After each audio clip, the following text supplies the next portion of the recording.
everybody, and welcome back. I'm your host, Dawn Scott. Today, we have a super special guest who's very dear to me. I'm so excited to share him with you. Like a big, warm welcome to everyone with Nani's here with me. Hello. So Nani and I have spent the last couple years together in a really fun voyage of transformation, disruption, just general chaos, I think is. Yeah, that's pretty accurate. So what I really want to do is kind of share his story. I'd love for you to share your background with everyone. It's so interesting. It's so versatile. You've done so many things. So why don't we start with some of your background? Yes, I love talking about myself. So, interesting. So, yeah, I guess we'll just kind of dive in the sense of I have a tech background where I spent some time in Silicon Valley, spent some time in Hawaii. They actually have a big tech hub that kind of bridges San Francisco to Japan, China. So I started off there, and it was pretty much a pretty exciting tech company. Long story short, which we'll get into it as we go, but I caught myself doing really good. I was successful, but I was extremely burnt out, and I needed to find a vice. So I started Don't we all? Yeah. I mean, I have plenty of vices, but I just replaced the vices. Yeah, healthy vice. Yeah. So I ended up baking for fun on the weekends. Never baked a day in my life. Started making Ever. In the kitchen at any sort. I was good in the kitchen. Like I could make a stir fry. I could improvise like a pasta, But as far as like what salt, sugar, flour, water do together, I had no idea. So I just started baking as a hobby, and it inspired me. It was like a really cool thing. So I started making what I thought is the hardest pastry to make at home, which was a donut. And you know the story, obviously. Right. Which is why my kids, this part of the story is where we insert my children who love you dearly and actually threatened my life when I told them they weren't coming today. So, love it. I take my life into my own hands. But so tell me how you got from Silicon Valley, hobby baker, to what you did next. It started on a cold night in 1989. No, I'm just kidding. No, what it is I've always had an entrepreneurial kind of bug in me. Spirit. Yeah, it's just I can't. I'm a hunter. If I want to eat, I need to hunt. So, with that being said, I've always been into disruption and starting my own things, and that's how I got into the tech world. Right. Disruption is what got you where you currently were. Right. Like I was never going to go through the front door and go, "Hey Google, can I get a job here?" Right. Your resume wasn't going to. It's just nobody is unless you're going to Stanford and you've been coding since you're 13 or whatever. So I knew that I needed to make something that would get me on the radar. So just fast forwarding that, I did do that, and I got the recognition, and I got the state of Hawaii to fund me for this project. I didn't know that. I know. Yeah. Oh yeah. And listen, there's some weird parts on that island. Let's keep it classy. Yeah, for sure. But then, I got into just hobby bake. I just need to give myself these like challenges and tasks, right. And instead of just being like, okay, I'm going to pick up racquetball and join. Pickleball's cool now. Yeah, but I used to play tennis my whole life. So pickleball doesn't do it for you. Well, it's like surfing versus boogie boarding, like the also surfers. A huge surfer. You're also a huge surfer. Yeah. And we'll get into that too, how I wanted to be this big tech guy, right? But I still had this bug in me that's like, go live in a tent in Hawaii and surf, right? And I somewhat manifested this Hawaii venture. You can't explain it. I mean, I wanted to do both things, and all of a sudden the state of Hawaii is like, hey, we like what you're doing. We want to fund you to come out here, and we're going to pay you to surf. So that sounds awful. Yeah. So why are you not still being paid to surf in a tent in Hawaii? That's a real question. I left Neverland. I grew up. I also would like to point out that Nani's part of my Lost Boys, which I affectionately call, my Lost Boys. But so you feel like you full circled the Hawaii, is that? Yeah. I full circled it. I'm never content, so I wouldn't say I conquered it, but I did what I needed to do. Okay. The objective was met. Spent some time in San Francisco, Silicon Valley. And part of the tech world is you're only as valuable as your last raise. How much did you raise? And that's your valuation unless you go public, like these big tech companies did, right? Because, well, let's put a price tag on it. So I just caught myself constantly, going to raise money and I was doing more of that type of work rather than the innovation creative side. And that kind of turned me off. Okay. So then was there, like, a lot of people talk about like that day, like, you know, I have a personal experience with, there was a day on the freeway on my way to work, which should have taken 5 minutes, but took 3 hours. And I was just like, I can't do this. Did you have a day where you're like, my life has to change? Or was it like a boil the frog kind of? No, I had an aha moment. Okay. Where it just, we were actually in the midst of selling the technology to a huge pharmaceutical company. Okay. And they ended up getting bought out by a bigger pharma company. We ended up getting some royalties for the software. Mm-hmm. So that was cool, but we didn't get the buyout we wanted because of their acquisition.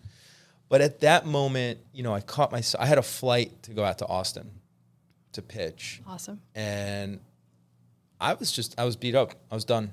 I didn't want to go to another airport. I didn't want to get on another flight. I didn't want to talk to more guys in seats. Yeah, do my vocal warm-ups that actors do prior to stage. Because you're also in acting. Yeah. You're like a full book, right? Well, what it is, like, and we'll get into that too, but like with the acting side, that I knew that would help me become a better chameleon. Absolutely. Essentially, right? It'll help me with my diction. It'll help me with capturing the audience, keeping them engaged. Because when you are doing tech, you're pitching. Absolutely. You're pitching to hundreds of people, you know? It's like auditioning. You're just doing it. So my worst nightmare. Yeah. So I use that to help me, almost like a public speaking class. But yeah, just that one day I was supposed to go to Austin. I ended up not getting on the flight.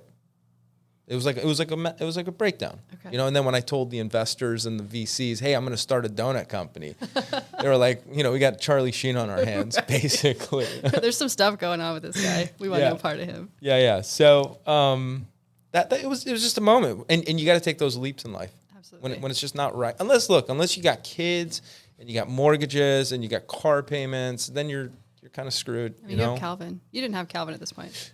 No. Calvin's a dog. Calvin's a Belgian Malinois. Nevertheless, the best dog, except for my dog. They're like best. They could be besties. Maybe. I don't know. We'll find out. Probably not. but yeah, and like Calvin, there you go. That's a very high level dog that requires a lot of work, and I'm already working 60 to 80 hours a week, and not with what I'm thinking about when I'm laying in bed, you know. But that challenge caused me to have more structure in my life. Absolutely. So at this point, you decide, I'm going to start this donut shop with my skills from being a hobby baker and my swagger that you walk in a door with.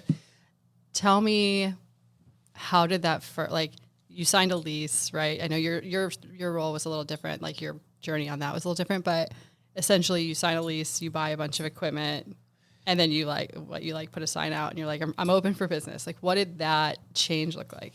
Yeah. So it was a little different than that. I actually really used like my tech knowledge and what I've learned in the industry. Mm-hmm. Like some of these programmers at Google couldn't do this, right? It takes like a scrappy hustler type. Right. What do you call your marketing? Guerrilla marketing? Guerrilla marketing. Absolutely. So yeah, the transition was actually fun. I just did it for fun. Some people were like, "Hey, you have a product here." Because from baking, I went with donuts, and I wanted to make them artisanal. Because growing up in Florida, all I knew was Krispy Kreme Dunkin'. Absolutely. And I'm not really a big donut fan. Which is also a fun fact. Yeah. But so with the business side, I started making it. Everyone's like, "These are the best donuts I ever had." And yeah, for sure. Friends are always going to say that. Yeah, and I'm like one of those people that wants mom's always like, "You're so handsome. You look so you got boogers coming out of your nose." Yeah. You're wearing stripes and polka dots. You look great. For sure. But yeah, so I started, and then I was at the Boca Mall, and I love Williams-Sonoma. Oh, who doesn't? All right? My credit card doesn't like Williams-Sonoma. Yeah, I bet. So I go in there, and I saw that they had this pamphlet that they're like, this weekend, local biscotti baker, support locals. Right, yeah. I was like, donut guy, right? I got this, right? This is my test subject. And I felt like my recipe wasn't perfect yet. Okay. So I went in there and introduced myself as a pastry chef. And as you should. Yeah, hello, my name is Michel. I'm from Paris. Just went in there and they were like, "We would love to have you here next Saturday." And I was like, "Done. Lock me in. Let me have my assistant put it in the books." My sous chef. I'll tell my sous chef I'm not coming in. I'll put in a bigger order that day. Right. So it caused me to go back home for the next like week and perfect the recipe. So that was a great. Yeah, because I pulled the safety net out, right? I'm like, you have a commitment now. Fast forwarding, I went to Williams-Sonoma. I made these adults happy. People from the mall were coming in because we had the vent smoke going out into the mall. So it smelled dirty. like funnel cake, right? Dirty. And then people came in and I gave out, these generic business cards I made, went to Kinko's, got them printed. You're like, I need these printed in 24 hours. What do you got for me? Pink with a stock donut, my name. Perfect. That Monday, I got I'm not exaggerating, 15 emails of businesses, of the owners that came in and they go, I want 24 this Friday delivered to my office. And at this point, did you have a brick and mortar? No. I was working so you out were of my garage. A cottage bakery at this point. Yeah, for sure. So I started doing that. And that was validating point number one. And how did that go? Did you successfully deliver everything that was ordered? Yeah, for sure. I woke up at 3 a.m. Oh my God. Just made sure everything was done. Had, my MapQuest style delivery description. So you did everything from everything. Yeah. Proofing the dough to delivering everything. Yeah. Destroyed my place with flour and 3 days of oil. cleaning. Yeah. Oh God. So I did that. And then that started becoming residual. Okay. And then I found a commissary kitchen. Perfect. A shared kitchen. Right. Because I'm starting to do 50 to 60, donuts a day. And you can't do that in your garage. Right. It was just it got to the point where my personal equipment was going to get destroyed. Right. My house started smelling like a fry bucket. Like oil. Yeah. Yeah. So I got this commissary kitchen, shared kitchen. I started outgrowing that. And the owners there were like, we need you to leave. You're dominating the place, right? So I went to this bakery down the street. It was huge. It was 5,000 square foot, amazing European bakery with nobody in it. And it was these two Euro older couple that have been doing this for 50 years or whatever, but they just don't understand the business side. And I go, hey, I want to come and share your space with you. And I'll bring you all the cool kids. Right. And we'll get TikTok action in here. Let's go. I've seen there's one that comes to mind with an inflatable dinosaur in the commissary kitchen, and you, I'm pretty sure, were in there, and some unfortunate girl who was being chased by you, and so I think we need more of a backstory. I don't know the backstory. The legacy of that, but it just shows you how great your marketing was at this time. To where I didn't know you at that time, but I clearly remember this dinosaur just running through this kitchen thinking, who is this person? I need this person in my life. Yeah. But that's, I think, the effect you have on people is they may not know you, but they want you to be in their life because you are such a big, vibrant personality. And I think, especially in the donut space, it's such a good thing you bring to the space. Well, that's full circle to, what I became in the tech world.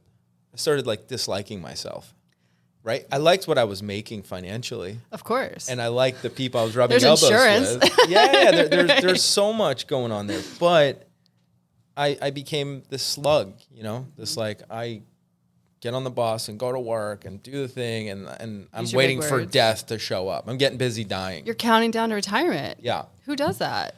Not happy people. And the donuts actually kind of resurrected that. It brought life back to me, and I knew that it would do that to everybody. Right. So that's why we brought the fun angle. It's so fun. But yeah, so I ended up going to this bakery and they were like, no thanks. And I was like, no. They said no. And I showed back up 2 hours later with a huge pink box of every flavor I can make. And I dropped them off. I go, call me. And literally, this was on a Saturday. That Monday, we put out a big Instagram post, grand opening this morning at this bakery. And there was a line out the door, out the door, around the corner, a 45-hour-minute line to get donuts. And that was just through your organic marketing that you'd done before, and then the big announcement. Yeah. And this was pre-TikTok, because let's be honest, that's running the world. Okay. I know. And the cool thing is we're strong enough mentally to handle TikTok. Look at it. But if you're a child and that thing is developing your brain. Oh. I think we're in for a weird time. We are certain. I see some TikTok dances come out of my kids, or they hum the sounds of songs that I know and recognize from TikTok, and I'm not one to just leave my kids with their stuff. So it's if these two can find their way to that, God help me. Yeah, but so this was Instagram when it was big, when it was like, if you were a food blogger, you were so cool on Instagram, or if you were a foodie or anything, it was all about hashtag food porn back then. And I started basically an internet company that happened to sell donuts through Instagram. So we got like really aggressive followers very early as a company that's underground. And it was, it still is cult-like. Oh, for sure. For sure. And I would have people DM me like, here's my credit card number. How do I get these showing up at my house? And I did that with a few people. And those people have a cool story to be like, oh, I used to get him when he was super underground. Right. So when we put it out on Instagram, pretty much 90% of our followers showed up to this bakery. And then after a year of being there, we outgrew that. Mm-hmm. And then I got my own place. Right. So tell me what changed from maybe the general operations when you were at the shared space to when you went out on your own? Were there significant differences or challenges that you didn't anticipate, or things that you would maybe do differently, or things you do the same? Mo money, mo problems, right? Let's talk about staff. Oh my God, let's not. I'm having a good morning. No, but I mean, do you think that, I talk a lot about knowing where you are and where you want to be. Do you think looking back where you were was where you should have stayed, or do you have those kind of thoughts? No, like a regret standpoint? Not necessarily a regret, but do you think it would have been a more manageable lifestyle for you to stay? No. You wouldn't have been satisfied? No, because in retrospect, and I've done some, aggressive soul searching with that. I never started the donuts because I wanted to feed people sugary calories, right? It became fun. I enjoy the hobby of crafting baked goods, but that I like owning a business way more. Okay. Right? And sure. And I was like, how do I scale? It was always about, how do I scale? How do I do 10 of these? And when I do 10 of these, how do I do 100? Right. Same thing with the donuts. If I could do 100 a day, I could definitely do 1,000 a day. And that's my mentality, right? And through the fun of Nani's dough, I lost some of that shrewdness, which was okay because it was necessary. But, anytime I start a business, it's to own a business. It's for financial freedom. I want to own a business. I don't want to own a job. Of course. And had I stayed artisanal and crafty, I would have owned my own job, and it would have paid for my lifestyle, and I would have gotten high fives around Delray Beach and drinks for everyone. Yeah. Dozens for shots, right? Baker's dozen for a couple of shots, or a bar tab. But yeah. So where do you see Nani's dough now versus where, I know we've talked a lot recently, especially, that there's some new and exciting things kind of coming down the line. Are you ready to talk about that? Should we keep those secret? Nah, I'm totally cool talking about it. Nani's dough, there's nothing I can do to kill the brand. It's because your brand is great. It's crazy. People love you. Because when I had my own shop, like at year 3, I was like burnt out. The shop was burnt out. I had to change things. So we started doing like baking and cooking classes for fun. We would get like 10 people in there. Mm-hmm. We would make them feel like they were doing it all, but we kind of had it all like making sure it wasn't burning. Right? Yeah. But it was like bulletproof. Right. The last thing you want to do is go to like a place and try and make something and it fails. Right. Then the experience sucks. Right. Like, what is that? The drunk Picasso classes? Have you seen that where you drink wine and paint? No. I would just do stick figures. Like, I do stick figures sober, so it's not a good, not a good range. So yeah, like change the brand. I'm like, yeah, we do classes and pop-ups on weekends. Mm-hmm. Okay, that didn't work. Okay, we're going to do only merch and we're going to pop up whenever we want. Like go back to underground, but still have the availability to do all the flavors. So I kept trying to like sabotage the brand. Right, unintentionally, but looking back at it, I did. Keep it spicy, right? Yeah. I was just like, I got to keep the innovation. People don't like that. That's why McDonald's, Taco Bell, Wendy's, they dominate. And they have the same menu they've had, I think, right? And if your mind goes, I want to be, off my discipline and I want to go have a Big Mac, you know what your taste buds are requesting and you're going to get it. Of course. And anyone you go to, I think. Yeah, and that happens with experiences too. And people, as much as they love mom and pops and startups and small businesses, they want consistency over anything else. Absolutely. So I was just sabotaging it, right? Which I think it's also important to mention that during this time period is when we met. Yeah. Right. Because, you're landsliding going, I need help. I need the best CPA in the world. Insert this girl. Yeah. Yeah. And so that, I think that's important to note, is this is where like I came in to to see how I could help. And it's been, I mean, a while now. Yeah. Like 3+? Yeah, maybe 4. Dear Lord. I got to tell the story. I mean, I'm only like 23, so I don't know how that puts us. Amazing. Me Yeah, too. you want to tell a story? Yeah, so you know which one, right? Oh, I do, yeah. So, I get stressed out. Like we all do. We should. I've learned not to. I've learned not to as a business owner. If you're like losing your, your marbles, like you're doing something We can wrong. swear on this. I think I put an E on the cover. You were like Nani's comment. No, I think Parental advisory right. on the bottom right. Easy E's coming. It's really in. me, really. Yeah. No, but you gotta pull that shit together. You gotta maintain. And sometimes I wouldn't. But it's hard in the moment. Yeah, but it's is. like It's essential, but it's hard. Look at the greats, Michael Jordan, Michael Phelps. Like they're composed when they have to be. Yeah. And when you're not, then it's like it's just gonna be a bad time from there on out. But yeah, so Don and I, we had a thing, and I was in a mood, maybe had too much cold brew. Possible. Yeah. And I emailed Dawn something because I was like, I need to blame somebody for what's going on. Just naturally, that's what you do as a CEO. You're absolutely. like, someone else is responsible. Someone's getting it. Yeah. And it's not going to be me because I'm not down to do that to myself today. Yeah. And I lit up Dawn through an email. for real. Yeah. Lit me up. And I just got an email that I think the subject or something was like, first of all, you're not going to talk to me that way. I actually think that's how it started. No, but that for whatever reason, because that was kind of meme-ish at the time. First of all, input, there were whatever. It was first of all, I think there was a second and like a third. Yeah. And like, I don't think I swore in it. I know, I mean, I might have to go back and check that. That might not be true. Yeah. But that actually kind of like hit the reset button for me. Well, I think you put me in my place. You were like, and it's funny because on my side of that email, I was like, well, I've done everything we were supposed to do. I've done my entire checklist. He's clearly having a bad day. This is not personal.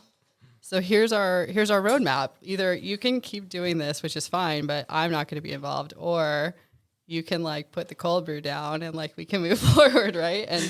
And so I think it was literally like, don't talk to me, which is my own self journey of putting that boundary in there. And that's something I'm going to talk a lot about during these podcasts is like, I haven't always had that boundary. And a couple of years prior, I probably would have taken that and it would have ruined my day.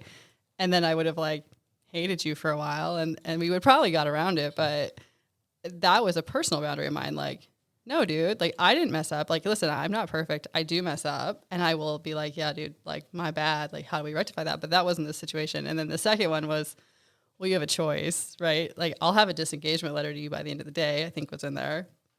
And then it was just so funny on the way, like the one back was like, no, I'm cool. I'm sorry. Like I love you forever. Like, don't ever leave me. And I think that was like, that was the moment. That was especially us together. Like that was our like Nani and Dawn forever. For like, sure. moment. Yeah, no, I remember that. No, because that email where you were like, first of all, I was like, ooh, my bad. I'm being a shithead right now. I'm having a tantrum. And I finally had someone in my circle be like, you need to stop. Right. Because it's, and listen, I've probably done similar things to people and it's not like proud moment by any means, but like sometimes you do get in that moment where it's just like shit's falling apart. I'm like, I could work at this big tech company making 7 million times more than what I'm making with like no stress and my paycheck just shows up. And I, you want to hope that the people around you are going to say like, yo, like you got this one wrong. Yeah, for sure. And that's the thing. A lot of people are surrounded by yes people, right? It's like, which is good for your like ego short term. Which that comes in my buddy Len. Right. Obviously, love. Len is a huge mentor of mine and great guy. Super rad dude. Smarter than all of us. Yeah, doesn't sit next to windows in offices. Like, yeah. Which I will only sit next to windows, so that says a lot about me. Currently sitting next to a window. Yeah. But no, Len used to tell me, if every asshole in the room's agreeing with you, you need to run out of that room. You need a new room. Just get out. Or if you're the smartest guy in the room. Right. Also a bad room.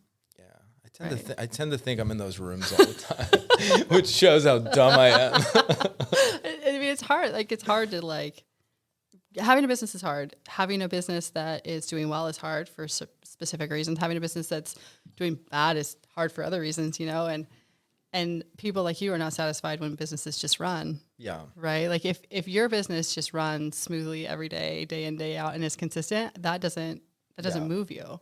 Right. Totally. And you need this like rocket fuel to get on the map. Like so many people don't understand. They want to lollygag into a business. It is a street fight. Every day. It is like, a different street fight. A different street fight, 365 days a year, like you're going to get beat up every day. Yeah. There's nobody that came into a business and goes, I have the greatest idea and everything is smooth and I have my, parents' funding. Which is why it's probably smooth. Right. How does that happen? Or you just start picking celebrity boxing fights and put them on YouTube. That's where it's at, I guess. That's like where the money's at nowadays, right? I think even you would get bored of that. Yeah. I'd get my ass kicked is what it is. We'll stick to donuts. Maybe you could deliver donuts to celebrity. Yeah. But yeah, that was it. It's all disruption and, So what do you think your greatest, like, I think, I talk a lot about highest highs, lowest lows, like looking forward, what to you in your near term, long term, what does success look like from where you are now to what you're hoping, next couple of years looks like? Well,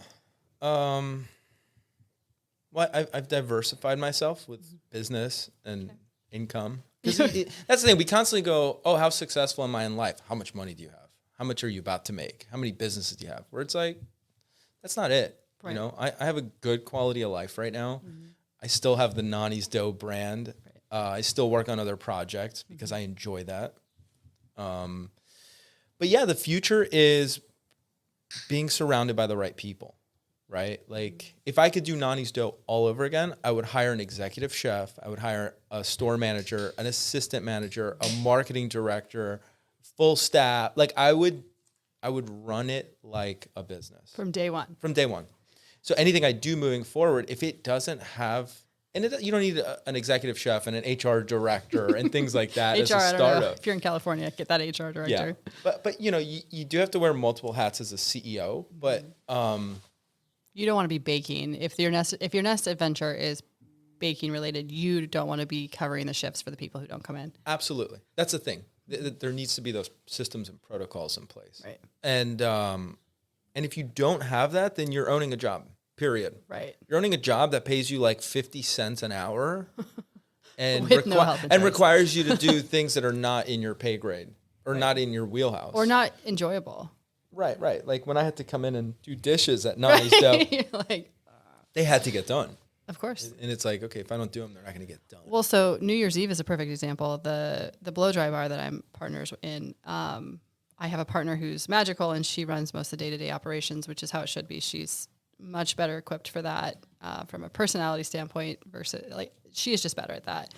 And, my role is to fly in from here to time to do things. And half our staff was sick with COVID. And so New Year's Eve, I explained to my kids, Mommy has to go to work and I don't know when I'll be back. And they're like, well, what are you going to be doing? I was like, well, answering the phones and booking appointments and trying to figure out the booking system and how to take payment and, sweeping the floors when we're done at night and cleaning makeup brushes. And they're like, well, why are you doing that? Right. And I'm like, well, Mommy's a partner in the good times and Mommy's a partner in the bad times. And I don't always want to be doing that. And if there ever is a point where I'm doing that more than not, that is, I think, where things need to reevaluate. Yeah. Look at it like this, right? I'm going to use his name, Elon Musk, right? Right. Yeah. He started Tesla. He started SpaceX or he took them over and ran with them. However you want to look at it, right? He's the details are sketchy. The dude's, he's a goat at what he does. Of course. Right? So do you smart. think he's ever gone in there and fabricated a frame for a car and put the panels on and no. Right? Or done accounts payable? Right. He just goes, I know what I want. I know what it kind of should look like. Here's a, structural engineer, here's a designer, here's a mechanical engineer. Put it together. And hiring the best people to make that vision possible. Right. And then people's argument there is, oh, but he sold PayPal and had $300 million in the bank. Not really. Yeah, he busted his ass there too, right? I mean, that wasn't given to him. Elon, the story is that he sold his company for $300 million, and that same day he bought SpaceX. He bought rockets from Russia. He bought Tesla. He did one other major. Yeah, one other Starlink. Okay. the satellite company, literally was broke the same day and went and stayed on a friend's couch. He's like, yo, I can't pay rent. And it's like, you just made $300 million. And he goes, I doubled down on what I believe in. So, I mean, that's a whole different deranged psychological session there. I mean, but like scaling that, I mean, the difference between, spending everything you have when it's 300 million is shocking to most people, but spending everything you have if that's $3,000 is very similar to most small businesses and how they start, right? Like, I have $5,000. I want to quit my job. Can I make that happen? Right. And you're not able to hire the staff probably at the same level when your budget's like down there, but strategically hiring or figuring out how to get help from those people is critical. So back to what I was saying, surrounding myself with the right people. It's like, I want to be that dumb person in this room. I want my chef, my executive chef, to be better than I was. And there was times where I was hiring these culinary people and I was like, bro, I'm making you look bad. And like, I learned this on Google. Oh God. I learned this on YouTube videos. Were you like kind about it or like? Yeah, of course. Of course. Depends how much cold brew I have. That's really the factor in all conversations. Yeah. I'm usually, I was pretty ginger at the shop. It was mostly like super young people and, I work at a donut shop. They were so excited and it's like, I just rolled in from the bar. It's like a step above prison release work. Get on the fryer. Really bright colors. Yeah. Smell of donuts. Oh gosh. Yeah, but that's it. It's just I would surround myself with the right people. I would have the infrastructure, and if it looks good on paper, run with it. Right? And then the problems will show up. For sure. They're going to show up. But I mean, I think your history is strong enough now to know and anticipate not all of them, but like a lot of them, right, before they actually show up. Yeah, for sure. Well, you hope to. It's always the goal, right? Like I was supposed to move to Manhattan March 2020 to run a venture with Donatella. Right. Yeah.